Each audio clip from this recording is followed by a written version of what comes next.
di Nusantara ini seakan tak ada habisnya, termasuk di dalamnya karomah Wali Songo yang menyertainya dan pertempuran Sunan Kalijaga dan Prabu Siliwangi sejatinya bermula dari niat baik Sunan Gunung Jati yang ingin mengislamkan Prabu Siliwangi. Pertempuran ini menjadi salah satu kisah Sunan Kalijaga dan Nyi Roro Kidul, serta pembuktian dari karomah Seng Sunan yang tidak ada hentinya. Awal mulanya, Sunan Kalijaga bertemu dengan Dewi Nawang Wulan atau yang sekarang dikenal dengan Nyi Roro Kidul Seng penguasa pantai selatan. Pertemuan ini pun berujung pertempuran, sedangkan pertempuran ini merupakan perang lanjutan dari perang saudara antara Sunan Gunung Jati dan Prabu Siliwangi. Dewi Nawang Wulan sendiri merupakan anak dari Prabu Siliwangi. Dalam perang ini Pangeran Arya Kemuning, Dewi Nyimas Gandasari dan Nyimas Roro Kencono Wungu ditugaskan dari Keraton Cirebon untuk mengalahkan kesaktian Prabu Siliwangi. Namun sepertinya sulit, karena Prabu Siliwangi bukan hanya sakti, bahkan ia sangat ahli dalam hal strategi perang. Dengan mudahnya utusan dari Cirebon dikalahkan, yang akhirnya menimbulkan pertempuran Sunan Kalijaga dan Prabu Siliwangi. Namun nahas, ternyata Sunan Kalijaga pun tak bisa mengalahkan Prabu Siliwangi.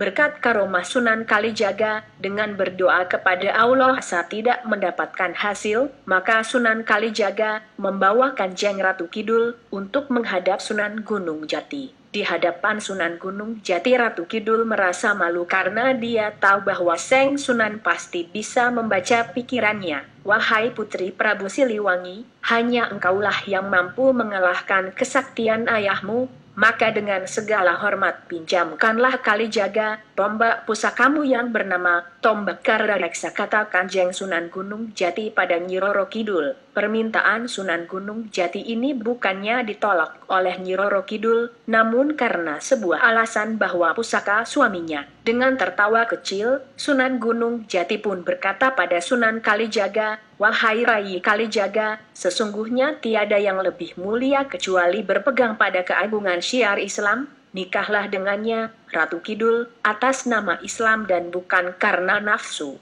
Kepatuhan seorang murid dengan gurunya tampak dalam peristiwa ini, di mana Sunan Kalijaga menyetujui apa yang dikatakan sang guru itu. Namun Nyi Roro Kidul justru tak setuju karena dia tidak mau dinikahi oleh orang yang tidak mencintainya dan masih mempertanyakan kesetiaan Sunan Kalijaga padanya. Nyi Roro Kidul pun mencoba menguji kesetiaan Sunan Kalijaga. Nyi Roro Kidul pun meminta Sunan Kalijaga untuk mencarikannya tasbih kecubung wulung yang didapatkan dari Laut Merah. Dengan bertafakur, bermeditasi dan meminta petunjuk kepada Allah SWT, Sunan Kalijaga didatangi 3 sosok bangsa lelembut bernama Sang Hyang Sontong, Seng Ratu Sanggah Wisesa dan Si Walikat. Sesampainya di pinggir Laut Merah, keempat orang yang datang tadi langsung disambut pendamping Ratu Balkis dari bangsa siluman. Dan atas izin Seng Ratu Agung Balkis, diberikanlah Sunan Kalijaga 1 buah Nur Sulaiman AS, berwujud peti ukir, dari alam azrak yang di dalamnya terdapat tasbih wulung, berbahan batu kecubung ciok. Mendapatkan tasbih itu serta merta Kalijaga pulang dan menemui Sunan Gunung Jati dan juga Nyi Roro Kidul. Pertempuran Sunan Kalijaga dan Prabu Siliwangi harus segera dimulai secepatnya setelah mendapatkan pusaka Tombak Karareksa. Dengan diiringi 40 orang dari Kaputren Pakungwati, rombongan Kanjeng Sunan Kalijaga mulai berangkat menuju Laut Selatan. Ternyata perjalanan mereka sudah lebih dulu diketahui oleh Kanjeng Nyai Ratu Kidul, yang dengan riangnya mempersiapkan segala hiasan dan pernak-pernik untuk menyambut kedatangan kekasihnya. Kekalahan Prabu Siliwangi menikahlah keduanya, hingga akhirnya Sunan Kalijaga mendapatkan pusaka Tombak Karareksa. Sesaat setelah menikah, pertempuran Sunan Kalijaga dan Prabu Siliwangi tak bisa dihindari lagi. Pusaka Karareksa langsung diserahkan kepada gurunya Sunan Gunung Jati. Lalu pusaka itu oleh sang guru ditambahi 1 tombak di atasnya, ditancapkan 1 tombak. Sehingga pusaka Karareksa yang tadinya mempunyai 7 cabang dan 1 jalur runcing di samping, menjadi 9 cabang dan oleh Kanjeng Sunan Gunung Jati, Tombak Karareksa diberi nama baru dengan sebutan Pusaka Agung Buana Tombak Nirwana Cakra Langit. Selama pukul 7 malam berturut-turut, pertempuran Sunan Kalijaga dan Prabu Siliwangi terjadi. Setelah mengalahkan Prabu Siliwangi, senjata tombak cakra langit dikembalikan ke Keraton Pantai Selatan dan hingga kini masih ada. Legenda kisah asmara Kanjeng Sunan Kalijaga dan Ratu Pantai Selatan di tahun 1400 adalah puncak di mana ada dua aliran yang berbeda di masyarakat, yaitu aliran Islam dan Hindustani. Pada waktu itu Prabu Galuh Pajajaran yang dipimpin oleh Raja Sakti Mandraguna Prabu Siliwangi tidak berkehendak untuk diislamkan oleh Kanjeng Syekh Syarif Hidayatullah. Hal inilah yang menimbulkan perang saudara di antara kedua belah pihak dengan kalahnya pasukan Cirebon. Kanjeng Sunan Kalijaga pada akhirnya diutus untuk melawan kesaktian Prabu Siliwangi, tetapi lagi-lagi utusan Cirebon tak dapat menaklukkannya. Dengan memohon panduan pada Allah SWT, Kanjeng Sunan Gunung Jati mengutus kembali Rai Kalijaga untuk meminjam pusaka sakti Ratu Kidul Dewi Nawang Wulan berbentuk tombak kara reksa. Berangkatlah Seng Kalijaga dan sesampainya di Laut Pantai Selatan, beliau ditolak mentah-mentah oleh Ibu Ratu Kidul dengan argumen tak membawa bukti atau surat utusan dari Kanjeng Sunan Gunung Jati. Disinilah kejelian Ratu Kidul, walau sebenarnya beliau telah lama menyimpan hati pada Kanjeng Sunan Kalijaga. Wahai Kisanak, pulanglah terkecuali kau mempertemukan saya dengan Raja Panatagama sebutan buat Raja Cirebon. Lantaran terasa tak memperoleh hasil, jadi Kanjeng Sunan Kalijaga sangat terpaksa membawa Kanjeng Ratu Kidul untuk menghadap Kanjeng Sunan Gunung Jati. Sesampainya tiba di kota Cirebon, Kanjeng Sunan Gunung Jati menyambutnya dengan tersenyum simpul. Melihat Kanjeng Sunan Gunung Jati tersenyum, wajah Ibu Ratu Kidul menjadi memerah.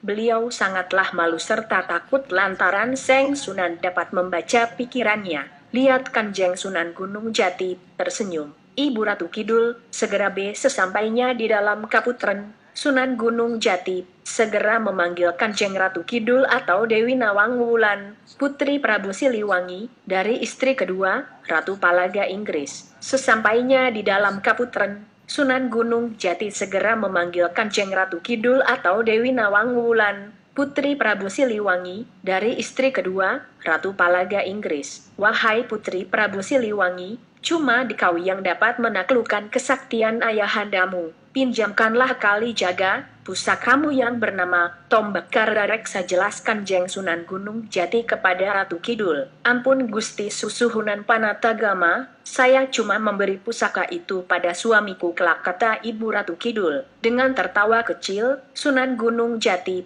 segera berujar pada Kanjeng Sunan Kalijaga, wahai Rai Kalijaga, sebenarnya tidak ada yang lebih mulia terkecuali berdasar pada keagungan syiar Islam. Nikahlah dengannya, Ratu Kidul, atas nama Islam serta bukanlah lantaran nafsu. Dengan ketulusan hati Kanjeng Sunan Kalijaga, beliau menerimanya dengan kepatuhan seseorang murid atas perintah gurunya. Tetapi, untuk Ibu Ratu Kidul, yang sering mempermainkan idamannya, beliau tak lantas langsung menerima kesetiaan Kanjeng Sunan Kalijaga. Walaupun dalam hatinya waktu itu penuh dengan bunga cinta, beliau mencoba untuk menjadi kekasihnya terlebih dulu. Ampun Gusti Panatagama, untuk beberapa penghuni Laut Selatan, sangatlah pantang terima seseorang suami tidak ada satu ikatan batin. Saya cuma mau calon suamiku memberi satu masa lalu di hari pernikahannya kelak, berbentuk tasbih kecubung wulung,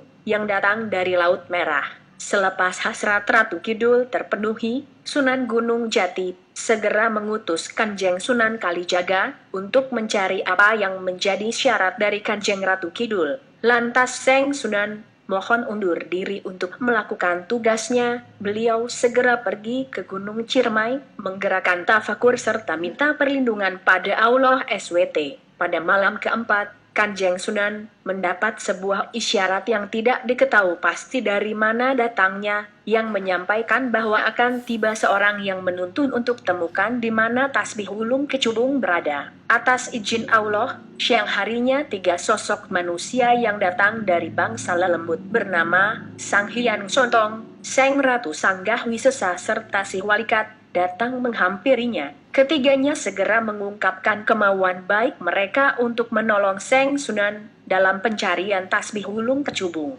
Jadi diajaknya Seng Sunan dengan pengetahuan aji sakta gelap gulita, pengetahuan menghilang bangsa lelembut. Sesampainya di tepi Laut Merah, keempat orang yang baru saja datang tadi segera disambut oleh Pangeran Sulaiman Gaib, pendamping Ratu Bilqis dari bangsa Sulaiman. Dengan kemurahan hati Seng Pangeran, seluruhnya diajaknya masuk ke keraton Bagaskara, bawah laut sisi utara Irak, serta atas izin Seng Ratu Agung Bilqis, diberikanlah Kanjeng Sunan Kalijaga, satu buah Nur Sulaiman AS, berwujud peti ukir, dari alam azrak yang di dalamnya ada tasbih wulung kecubung, dari bahan batu kecubung ciok. Faedahnya juga sebagai fasilitas pembuka aura paling cepat, ketenangan, harisma, wibawa, penakluk serta mahabbah paling tokcer yang banyak disenangi khalayak umum ataupun pribadi. Dengan kesuksesan ini pada akhirnya Kanjeng Sunan Kalijaga pamit pulang serta segera menjumpai gurunya Kanjeng Syarif Hidayatullah atau Sunan Gunung Jati. Dengan rasa sukaria Kanjeng Sunan Gunung Jati segera memerintahkan Rai Kalijaga untuk secepat-cepatnya menjumpai Ratu Kidul Nawang Wulan, hingga dengan pertalian mereka berdua bakal lebih gampang untuk mengalahkan Raja Munding Wangi, bergelar Prabu Siliwangi Galuh. Dengan ditemani 40 orang dari Kaputren Pakungwati, rombongan Kanjeng Sunan Kalijaga mulai pergi menuju Laut Selatan. Nyatanya perjalanan mereka telah lebih dahulu diketahui oleh Kanjeng Ibu Ratu Kidul, yang dengan riangnya menyiapkan semua hiasan serta pernak-pernik untuk menyongsong kehadiran kekasihnya. Sesudah kedua kekasih resmi jadi sepasang suami istri, jadi diserahkannya pusaka penakuk Karda Reksa yang sampai kini jadi sisi dari pusaka wahid Keraton Bangsa Besik Laut. Serta sesudah seluruhnya selesai, Seng Sunan segera izin pamit untuk menunaikan pekerjaan mulia, menaklukkan Prabu Siliwangi. Pusaka Karda Reksa segera diserahkan pada gurunya Kanjeng Sunan Gunung Jati. Lantas pusaka itu oleh sang guru diberi tambahan satu tombak di atasnya, ditancapkan satu tombak. Hingga pusaka Karda Reksa yang semula memiliki 7 cabang serta 1 jalur runcing di samping,